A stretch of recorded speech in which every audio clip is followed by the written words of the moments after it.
Hello students, this video is about the hydration energy and the trends of hydration energy in the periodic table. So let's start with the definition. As you can see on the screen that it's the amount of energy released as ionic substance is dissolved and its constituent ions are hydrated or surrounded by water molecules.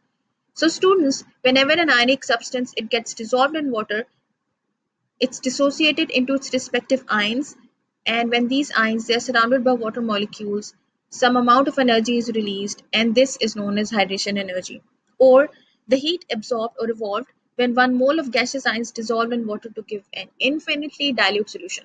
For example, hydrogen positive ions, when they get dissolved in water, they form hydronium ion, and the amount of energy released is minus 1075 kilojoules per mole, and this is the hydration energy. Now students, you can see in the diagram that this is the sodium chloride crystal. This is the sodium chloride crystal. Sodium chloride, it is the common table salt which is used on the daily basis, and this is the water molecule. Whenever sodium chloride it gets dissolved in water, what happens? That it is dissociated into sodium positive and chloride negative ions. Now you know students that opposite attracts.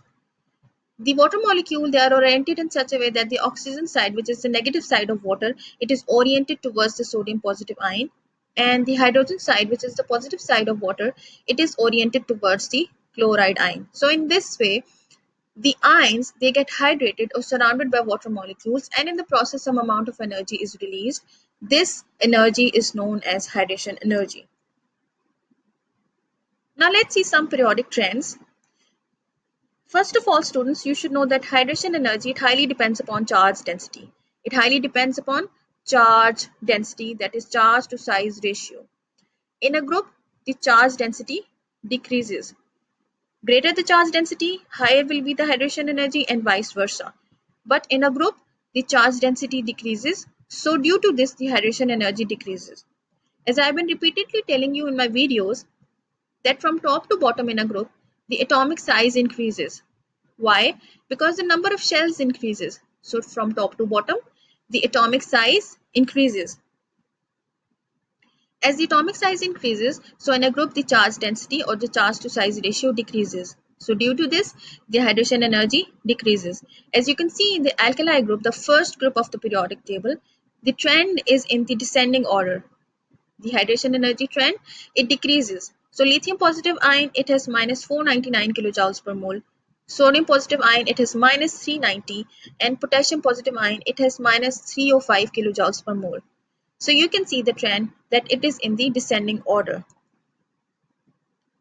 Now let's see the hydration energy trend in a period. The hydration energy in a period, it increases.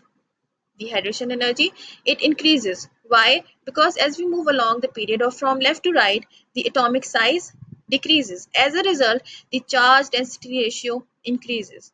So this is the third period of the periodic table. It starts from sodium. The hydration energy trend is in the ascending order. So sodium positive 1, it has minus 390 kilojoules per mole. Magnesium positive 2, it has minus 1891 kilojoules per mole, and aluminium positive 3, it has minus 4613 kilojoules per mole. So it has the maximum hydration energy. It has lesser than aluminium, and it has lesser than magnesium. So the hydration energy, it increases as we move along the period. I hope this video is helpful.